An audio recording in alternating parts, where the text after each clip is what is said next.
Hello and welcome. You're watching Newsx and I'm Megha Sharma. Pakistan-occupied Kashmir is witnessing one of its biggest protests in recent history as the Awami Action Committee launching sweeping demonstrations across the region on September 29th. People from districts across the region prepared as calls for shutdown and wheel jam strike, potentially indefinite, were issued, heightening tensions. Thousands of civilians under the leadership of the Awami Action Committee gathered as the Pakistani government prepared to counter the demonstrations by sending in troops from Punjab to crush the protests.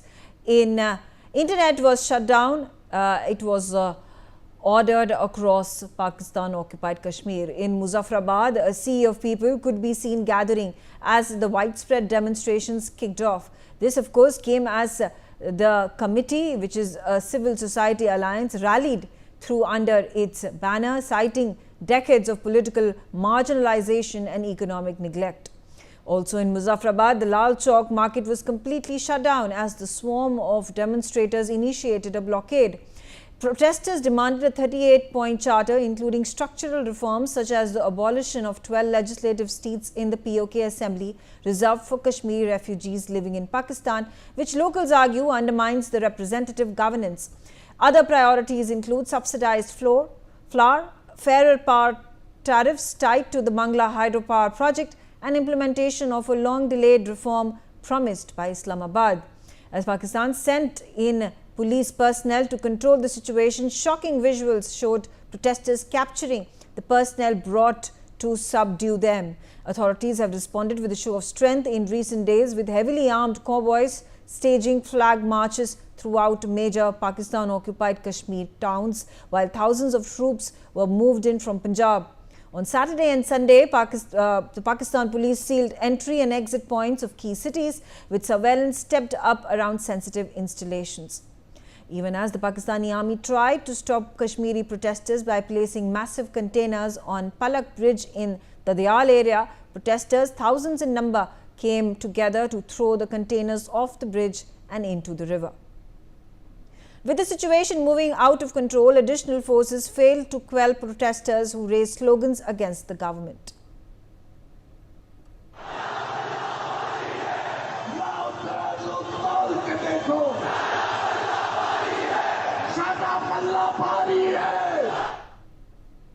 Demonstrators continue to come together, working to remove all obstacles in their way across the challenging terrain.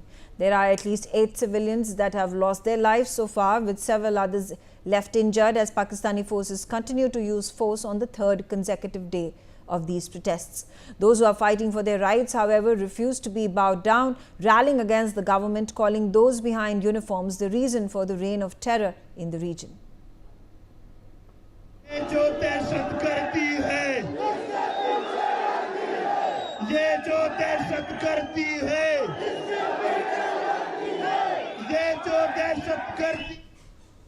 I have with me Senghe Sering. He is Gilgit and Pakistan-occupied Kashmir activist. Senghe Sering, talking about these massive protests, people in such large numbers have gathered out, stepped out of their homes, are onto their streets. There are 8 civilians that have died, is what has been reported.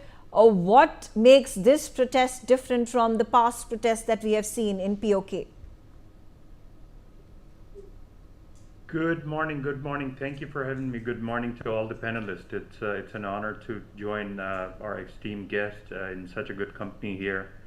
Unfortunately, we cannot say the same about when it comes to the people living in the Pakistan-occupied Gilgit-Baltistan and Mir Muzaffarabad, the north and south parts of POJK.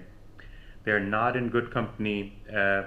The relationship with Pakistan has soured over many years. There are issues of security and trust as far as relationship with Pakistan is concerned.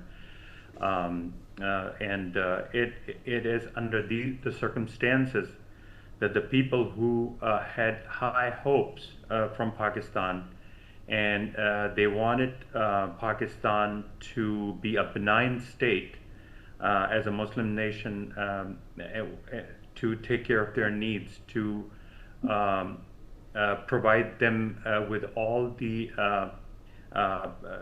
basic needs to help them establish themselves in their own areas, to guarantee their autonomy, to guarantee their control over their land and resources, to provide them basic needs like education and health and other services, as well as provide security. These were the expectations that the local people had from Pakistan, and that trust has broken.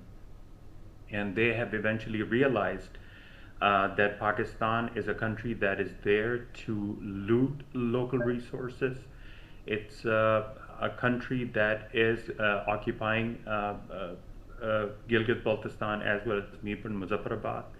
And this relationship of occupation is not going to go away. And this will continue as long as Pakistan is there. So I think there's this raised, enhanced awareness among local people. There's a lot more that the local people have found out about Pakistan's and its intentions vis-a-vis how they're collaborating with the Chinese to continue to exploit and abuse and occupy their lands and resources without giving and sharing any revenue with the local people.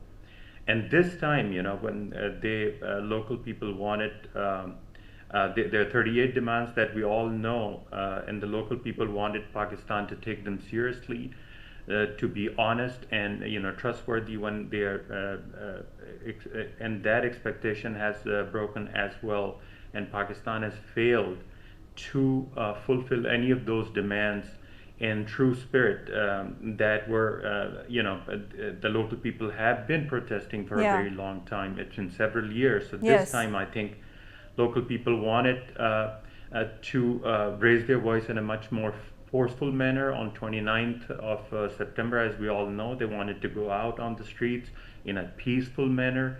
And before that, then Pakistani action started. And since then, we have known that several people have been killed, and many have injured. Pakistan has called its own paramilitary and police from its own territory in the occupied areas. So I think this is something that is not acceptable to local people. Yeah.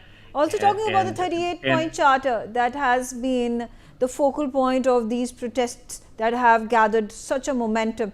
It started off on Saturday, today it's Wednesday, and it is likely to go on for further few days as well. One of the issues that is a concerning point for the people who reside in Pakistan occupied Kashmir is that there is 12 seats that have been reserved for the Kashmiri refugees who are residing in Pakistan.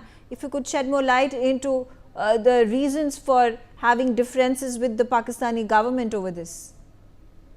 Yeah, Pakistan has double standards when it comes to Gilgit-Baltistan and lower 10 districts of PoK. Gilgit-Baltistan also has refugees, Ladakhi refugees living in different parts of Pakistan, but they do not have any seats for them. And those are like genuine refugees. But as far as these 12 seats are concerned, these are, for the people residing in different parts of Punjab and Sindh and Balochistan.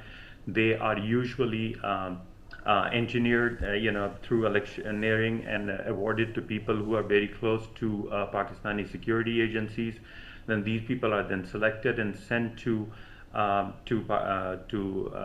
AJK assembly, and that's where the real political maneuvering happen, and they collude with different elements to create and form governments which are very close to the Pakistani security services. So these 12 seats, they do not act in the, as far as these 12 people are concerned, they're not representative of the local people, do not act in the interest of the local people, they act in the interest of Pakistani security agencies. So the demand is that these seats should be abolished, or if not abolished, then they should be transferred to the people living in Gilgit-Baltistan, and there should be people in Gilgit-Baltistan should have the right to represent themselves in Mirpur and Muzaffarabad, assembly. But at this, at the same time, I would say that it's not just about the 12 seats itself. I mean, it's a good demand, but the overall, if you look at the assembly itself, it's just a stooge. It's a puppet assembly, and even those people who are elected locally, they cannot really function. Even the Prime Minister cannot move out of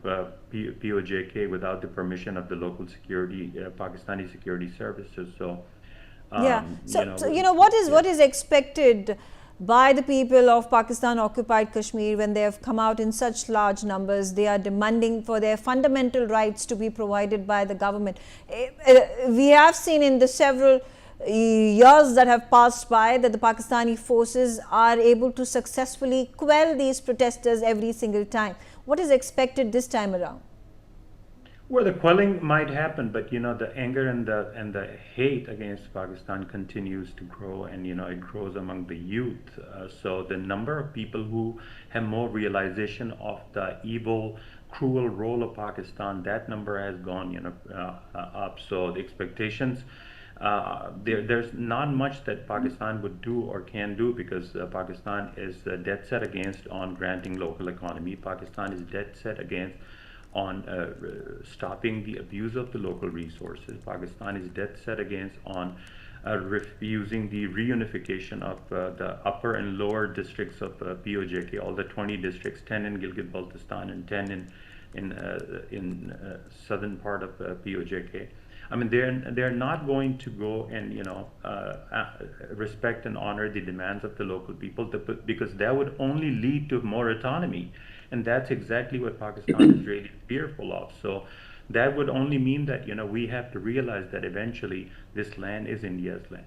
This land belongs to India. We need to realize that eventually we need to reunite with the constitutional part on the other side of the line of control to get more constitutional rights. We cannot have any constitutional rights when there's no constitution, functioning constitution on the Pakistani side. So this is the expectation and realization in the future that we hope that people have. And, we need to reunite with the larger body, which is on the other side of the line of control. Yeah.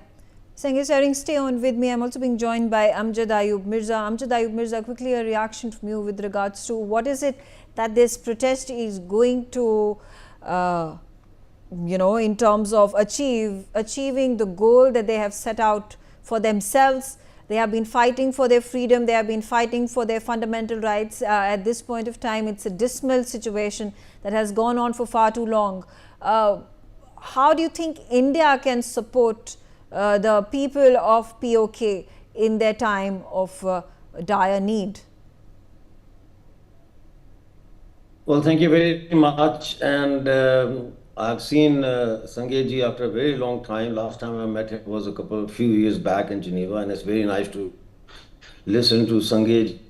And I think he has explained everything in great detail. Now, your question regarding India, how India support, I think that time has passed, because today work that I did, that Sajjad Raja did, the work that Sanjay did among our communities in the occupied territories in favor of India to build that consensus that we should rejoin India in order to, unify our state. India's government's cold shoulder towards PoK and Gilgit-Baltistan has drifted our people away from this desire that maybe we are going to join India. So they are confused. They are asking for independence, but they don't know what part of PoK or the whole state they are asking. They are totally being confused.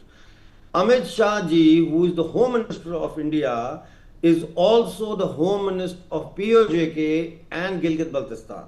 Narendra Modi Sahab, Honorable Prime Minister of India, is also the Prime Minister of PoK and Gilgit-Baltistan. Manoj Sinha, the Honorable Lieutenant Governor of Jammu Kashmir, is also the Lieutenant Governor of these occupied territories. But not a single word in support of our struggle has been uttered. We are still waiting for that. And on top of that, I must, I would be a hypocrite if I don't mention Ladakh. Now, what has happened in Leh is very, very worrying, because an Indian military army veteran was shot who fought against Pakistan in the Kargil war and snatched the post back to Pakistan and wanted the Tiranga there. He has been shot dead. For 9 days there is curfew in Ladakh. Where is the Home Minister? He should have been in Leh. Ladakh is a very sensitive place. What message is the central government giving to the people of Gilgit-Baltistan? That if you join back into Ladakh and Jammu Kashmir, this kind of treatment we are going to give, that we are going to say you are Pakistan. In Pakistan, they do the same. They say you are Indian agents, you are American agents, you are Russian agents. What is the difference? This South Asian culture of blame game, we should get rid of it. Number one, let me just finish quickly. I think that the BJP government of Modi ji, I'm not single outing Modi ji, but Amit Shah and Manoj Sinha have a lot to answer to, because I consider them as my home minister. I consider them as my prime minister. They are prime minister of India. We are part of India. Where is India? People are being killed. For 3 days now, there is no communication with PoK. We don't know what is happening there with our loved ones. We don't know whether they have food or not, whether they are secure or not. And goons have been of Muslim conference, which we now call Mujrim conference, are shooting at peaceful protesters. So this whole thing has been messed up really badly by the government of India, and they need to sort it out. Okay. They need to sort it out in the interest of Hindustan. Okay, all right. Thank you. Professor Sajjad Raja, again, I would like to understand your view of the situation. Repeated strikes, protests, demonstrations, what is it that the people of Pakistan occupied Kashmir are achieving out of it when their situation continues to remain dismal? It has not changed. The Pakistani leadership continues to have complete and total tyrannical control of the region. First of all, thank you very much for giving voice to our voiceless people. And thank you, Singh and Dr. Amjad Mirza Saab. Singh and Dr. Saab has explained before me what's happening there and what is the situation. Even today, there are confirmed reports that 3 people have been martyred by Frontier Constabulary and Punjab Constabulary, which has been sent there. And the reports, I spoke about 45 minutes ago to one of my colleagues, and he has informed me that a couple of Frontier Constabulary, Punjab Constabulary security personnel have been killed as well, and they have been killed by PoK police firing, because PoK police opened fire on the Pakistani Constabulary in protest against their firing at the protesters, because our police said, why are you firing at the peaceful protesters? So what's happening now is basically Pakistan is trying to curb this movement, this uprising against Pakistan and the Pakistani atrocities with brutal force. Our demands today are to immediately withdraw Pakistani forces out of PoK and Gilgit-Baltistan and give people of Gilgit-Baltistan and PoK right to decide about their future. And unfortunately, the role which legally and constitutionally and morally and politically Indian government had to play, Indian government unfortunately has failed to play her role, and I make a demand here that Indian government should change their course of action. What's happening to the people of PoK and Gilgit-Baltistan is constitutionally a matter for Indian government to respond to, but Indian government, for whatever reasons, Indian government is not fulfilling their responsibilities. So we are hopeless people, we are voiceless people, and we are being suppressed, and there is nobody to rescue our people. Okay. So while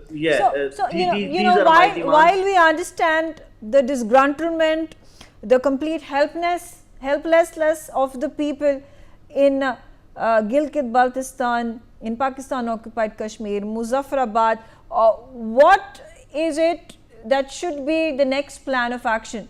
I understand this is a community, this is a people who are, less powerful, far fewer in number, to be able to take on the Pakistani Punjabi establishment. What should the next course of action be for the people of Pakistan occupied Kashmir to get their rights to live in a free country?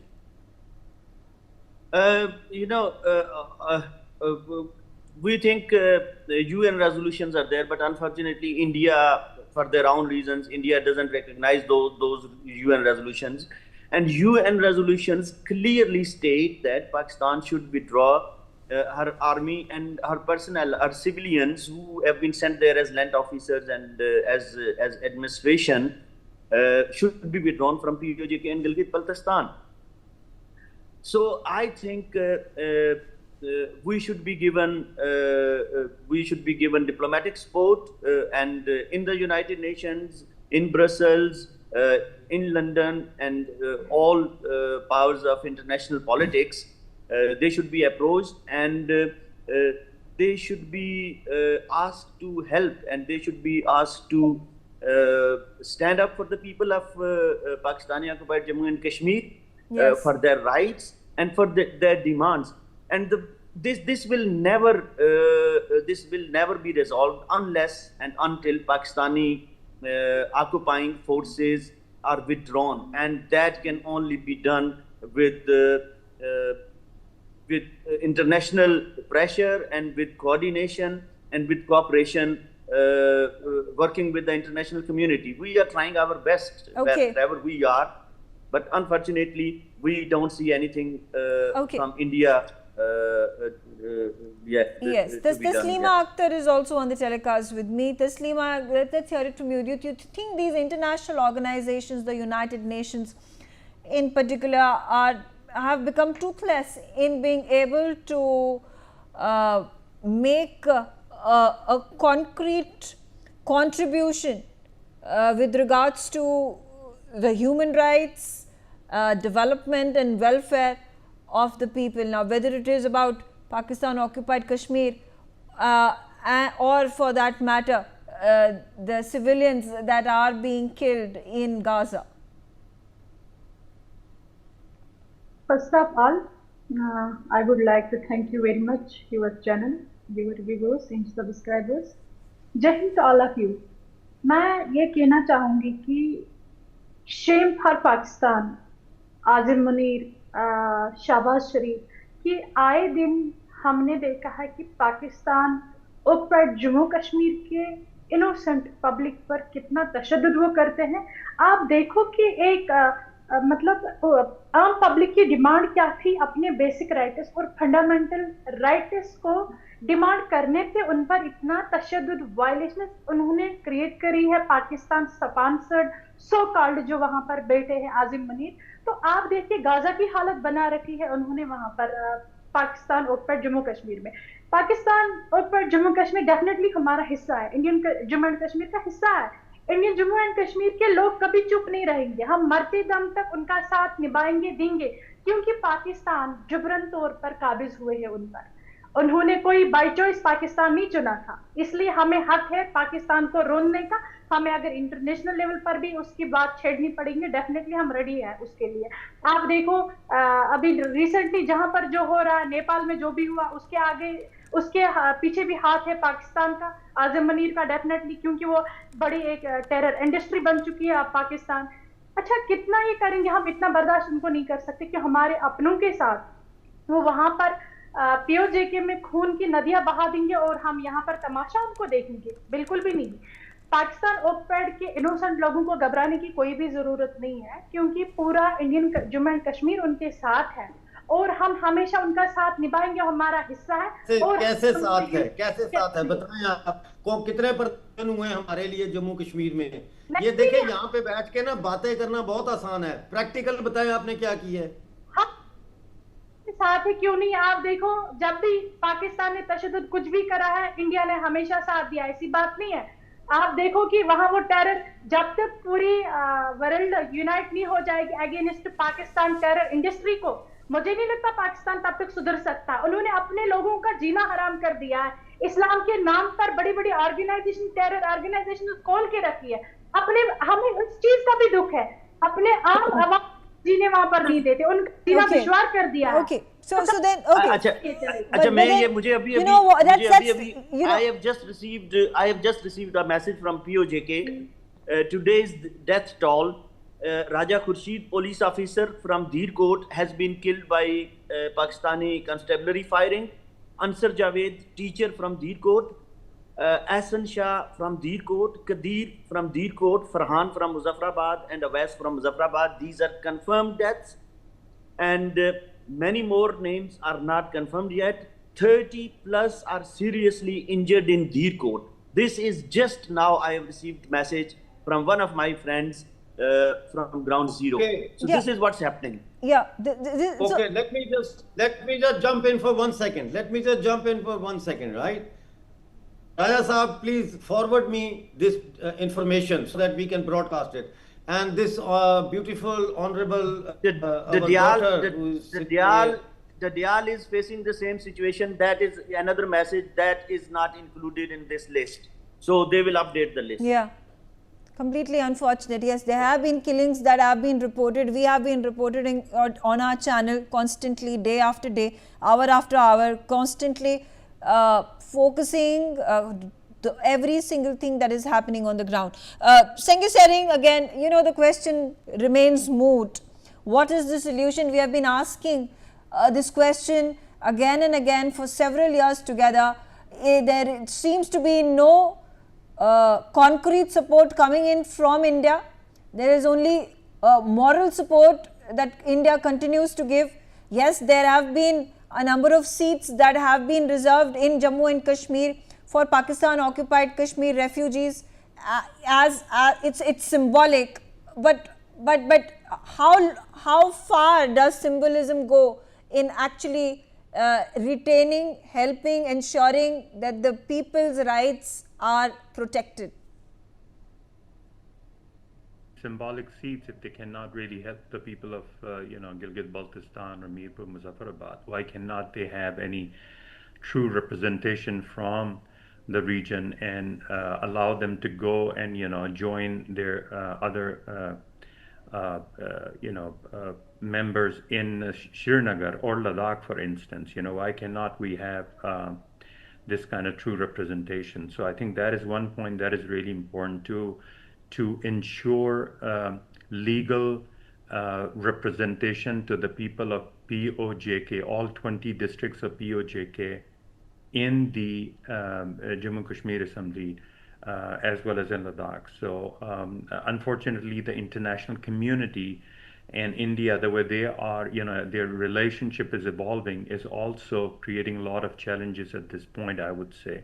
We need a multi-pronged strategy to work on how to integrate POJK with the rest of the lands on the other side of line of control. So how to communicate to the international community. Obviously, you have to have some legal representation, some true representation from POJK to talk to the international community. So once again, the ball goes back to the court, of the Indian administration to create these bodies in Srinagar or in Leh. So people who have awareness about this, people who have a passion for this, could continue to work in a more legitimate way. So that is, I think, something really important that you just mentioned. But at the same time, I think there are other things that could be done in for instance, Pakistan used to have this body called Hurriyat Conference. A certain representative body from all 20 districts of POJK could be created, representation, 1 or 2 representatives from each district, who would initiate some kind of dialogue with the Home Minister or his representatives. I think that is something that need to go on, because at one point, when we are reintegrated with the rest of India, we should have a functioning constitutional legislative body to work. So I think those things need to be chalked out. So a lot of work that could be done, Yeah. need to be started right away. Okay.